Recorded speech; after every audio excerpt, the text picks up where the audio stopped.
सिद्धगन्धर्वयक्षाद्यै असुरैरमरैरपि सेव्यमाना सदा भूयात् सिद्धिदा सिद्धिदायिनी।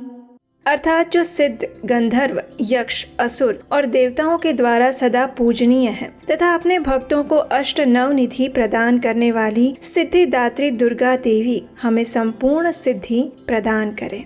हरे कृष्ण। आज शारदीय नवरात्रि का अंतिम दिन है और नवरात्रि के 9वें दिन माँ दुर्गा की नवमी शक्ति माता सिद्धिदात्री की पूरे विधि विधान के साथ पूजा अर्चना की जाती है। माता दुर्गा का ये स्वरूप सर्व सिद्धि और मोक्ष प्रदान करने वाला है, इसलिए उन्हें सिद्धिदात्री कहा जाता है। आज के दिन को महानवमी भी कहते हैं। तो चलिए आज नवरात्रि के अंतिम दिन माँ सिद्धिदात्री की पौराणिक कथा का श्रवण करते हुए नवरात्रि कथा का समापन करते हैं और ये भी जानते हैं कि आज अंतिम दिन माता की पूजा करने का विधान क्या है। माँ सिद्धिदात्री की पूजा अर्चना करने से सभी कार्य सिद्ध होते हैं, मोक्ष की प्राप्ति होती है। देव, दानव, ऋषि मुनि, यक्ष, किन्नर, गृहस्थ आश्रम में जीवन व्यतीत करने वाले भक्त माँ सिद्धिदात्री की पूजा आराधना करते हैं। उनकी पूजा अर्चना करने से धन, यश और बल की प्राप्ति होती है। माँ सिद्धिदात्री कमल पर विराजमान है और उनकी 4 भुजाएं हैं। माता के दाहिने तरफ के नीचे वाले हाथ में कमल पुष्प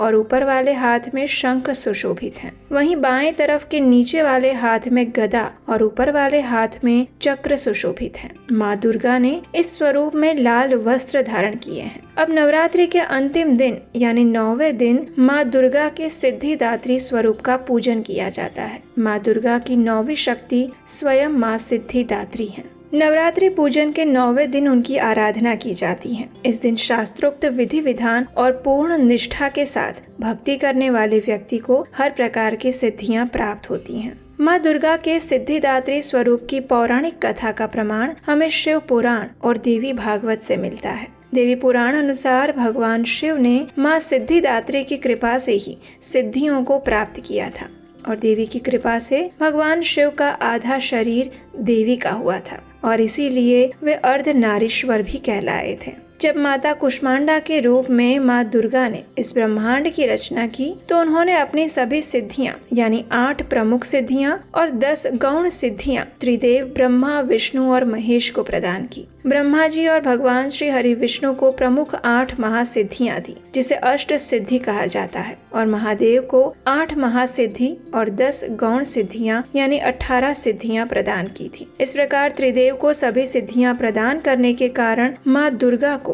सिद्धिदात्री देवी कहा जाता है और नवरात्रि के 9वें दिन उनकी पूजा की जाती है। आइए अब देखते हैं कि माँ सिद्धिदात्री की पूजा आराधना कैसे करें। तो शारदीय नवरात्रि के 9वें दिवस यानी अंतिम दिन पर ब्रह्म मुहूर्त में उठकर स्नान इत्यादि से स्वच्छ होकर स्वच्छ वस्त्र धारण करें। गंगा जल या गौमूत्र से घर को शुद्ध करें। अब कलश पूजन करें। देवी सिद्धिदात्री का ध्यान करें। माँ का सिंदूर, अक्षत, रोली, श्वेत पुष्प इत्यादि से पूजन करें। उसके बाद सफेद रंग के वस्त्र अर्पित करें। अब माँ के समक्ष धूप दीप प्रज्वलित करें। उन्हें मिष्ठान, पंचमेवा, फल अर्पित करें। माता सिद्धिदात्री को प्रसाद, 9 रस युक्त भोजन, 9 प्रकार के पुष्प और 9 प्रकार के फल अर्पित करने चाहिए। फिर माँ सिद्धिदात्री की आरती और स्तुति करें। इस दिन माँ सिद्धिदात्री को मौसमी फल, चना, पूड़ी, खीर, नारियल, हलवे इत्यादि का भोग अर्पित किया जा सकता है। कहते हैं कि माँ को इन चीजों का भोग लगाने से वे प्रसन्न होती हैं।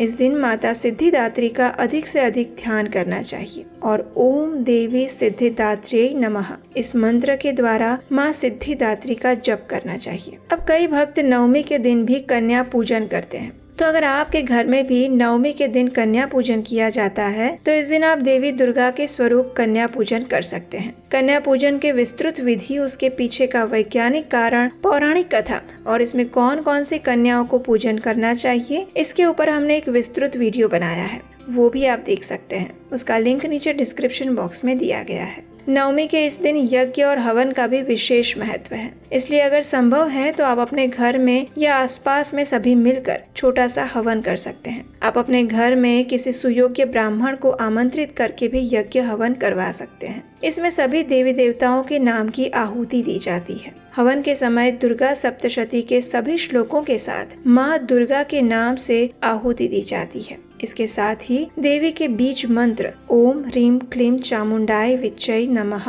का 108 बार जप करके आहुति देते हैं और फिर आरती करते हैं। हवन की भस्म को भी आप अपने मस्तक पर लगा सकते हैं, क्योंकि वो शुद्धि का प्रतीक है, जिससे हमारे मन के अंदर छुपे हुए दुर्गुण रूपी दानव का नाश होता है और हमारे मन की शुद्धि होती है। फिर माँ को अपने परिवार की सुख समृद्धि और स्वास्थ्य के लिए प्रार्थना करें। माँ का आशीर्वाद लेते हुए कन्या पूजन शुरू करें। माँ सिद्धिदात्री को भोग में हलवा, खीर, चना अर्पित करना चाहिए। कन्याओं के साथ एक बटुक भैरव भी रखते हैं। तत्पश्चात अपनी नवरात्रि उपवास का पारण करें। कन्या पूजन करने से माता की विशेष कृपा प्राप्त होती है और घर के सभी सदस्यों की उन्नति होती है। नवरात्रि में नव दुर्गा के 9 स्वरूप की पूजा आराधना करते हुए सिद्धिदात्री माँ की उपासना पूर्ण करने के बाद व्यक्ति की लौकिक, पारलौकिक हर प्रकार की कामनाओं की पूर्ति हो जाती है। सिद्धिदात्री माँ की कृपा पात्र भक्त के भीतर कोई भी ऐसी मनोकामना शेष नहीं रह जाती जिसे वो पूर्ण करना चाहे। वो सभी सांसारिक इच्छाओं, आवश्यकताओं से ऊपर उठकर मानसिक रूप से माँ भगवती के दिव्य लोकों में विचरण करता हुआ असीम कृपा प्राप्त कर लेता है। इस परम पद को पाने के बाद उसे अन्य किसी भी वस्तु की अभिलाषा नहीं रह जाती। माँ दुर्गा के 9 स्वरूप जिनकी नवरात्रि के 9 दिनों में पूजा आराधना की जाती है, वही माँ भगवती सर्व प्रकार का मंगल प्रदान करने वाली मंगल स्वरूपा और मंगलमयी है। सबका कल्याण करने वाली शिवा यानी शिव की शक्ति है। वे जगत जननी है। वही जगत की उत्पत्ति, स्थिति और संहार की शक्तिभूत है। जब हम सृष्टि की रचना की बात करते हैं तो सबसे पहले हमें ये समझना चाहिए कि आध्यात्मिक जगत और भौतिक जगत, इन दोनों के अंदर संपूर्ण रचना समाविष्ट है। आध्यात्मिक जगत भगवान श्री कृष्ण का नित्य धाम है, जहाँ वे अपने भक्तों के साथ रहते हैं। भौतिक जगत प्रकृति के 3 गुणों के अंतर्गत आने वाला ऐसा स्थान है जहाँ बद्ध जीवात्माएं वास करती हैं।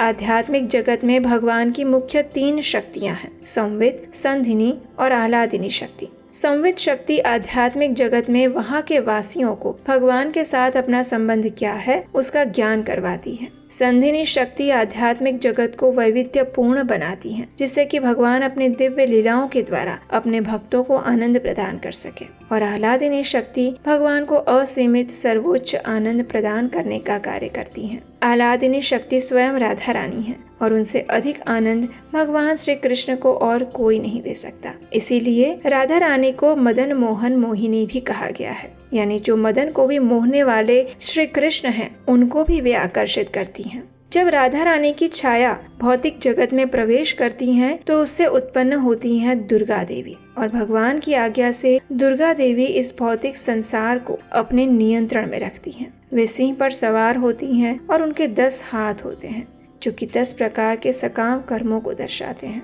वे अपने इन हाथों में 20 आयुष धारण करती हैं और उनके एक हाथ में उन्होंने सर्प धारण किया हुआ है, जो कि सदैव नष्ट हो रहे काल को दर्शाता है। चलिए अब देखते हैं कि दुर्गा देवी आखिर कार्य कौन सा करती हैं।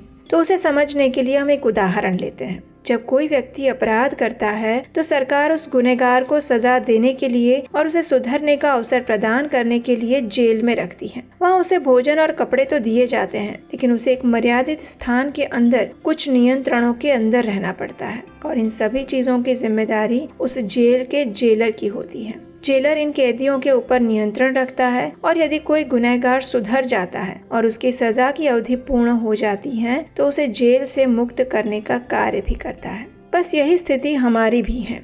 वास्तव में इस भौतिक संसार को दुर्ग यानी किला कहा गया है। भगवान के साथ अपने वास्तविक संबंध को भूलकर हम इस भौतिक संसार रूपी जेल में आ गिरे हैं, जहाँ हमें अपनी जरूरतों को पूर्ण करने के लिए प्राथमिक सुविधाएं तो मिल रही हैं, लेकिन सभी जीवात्माएं भौतिक प्रकृति के 3 गुण रूपी बेड़ियों में बंधी हुई है और इस भौतिक जगत रूपी दुर्ग की अध्यक्षा या जेलर है दुर्गा देवी, जो कि अपने त्रिशूल के माध्यम से इन बद्ध जीवात्माओं को नियंत्रित करती हैं। दुर्गा देवी का त्रिशूल 3 प्रकार के भौतिक कष्टों को दर्शाता है, यानी आधि दैविक, आधि भौतिक और आधि आत्मिक। इस त्रिशूल के माध्यम से हमें कष्ट पहुंचाकर दुर्गा देवी ये समझाना चाहती हैं कि ये भौतिक संसार हमारा वास्तविक घर नहीं है। इसलिए हमें भगवान की शरण में जाकर अपने वास्तविक घर भगवत धाम वापस जाना चाहिए। लेकिन कुछ जीवात्माएं ऐसी भी होती हैं जो इस भौतिक संसार में इतने कष्ट भोगने के बाद भी इंद्रिय सुख भोगना चाहती हैं और अपनी स्वतंत्र इच्छा का दुरुपयोग करना चाहती हैं। ऐसे जीवों के लिए दुर्गा देवी ऐसे अवसर उत्पन्न करती हैं जिससे वे सदैव उस भौतिक संसार में ही रह सके और जन्म मृत्यु जरा व्याधि का चक्र घूमता रहे। कभी कभी कुछ लोग भौतिक वरदान प्राप्त करने के लिए भी दुर्गा देवी की उपासना करते हैं। उनकी आराधना से प्रसन्न होकर देवी उन्हें भौतिक सुख, समृद्धि और संपत्ति तो प्रदान कर देती हैं, लेकिन दुर्गा देवी की ऐसी कृपा को वास्तव में हमें कपट कृपा समझना चाहिए, क्योंकि इस प्रकार के क्षणिक सुख से हम अपने जीवन की वास्तविक आध्यात्मिक अवस्था को भूल जाते हैं। इसलिए दुर्गा अष्टमी या नवरात्रि के समय पर दुर्गा देवी की आराधना करते हुए हमें उनसे यही प्रार्थना करनी चाहिए कि वे हमें भगवान श्री कृष्ण की शुद्ध भक्ति और सेवा प्रदान करें, जिससे कि हम इस भौतिक संसार रूपी दुर्ग से मुक्त हो सके और अपने वास्तविक घर वापस लौट सके। तो आज नवरात्रि के अंतिम दिन हम देवी दुर्गा से आप सभी के लिए यही प्रार्थना करते हैं कि वे आपको हर प्रकार के भौतिक सुख, समृद्धि और शांति प्रदान करें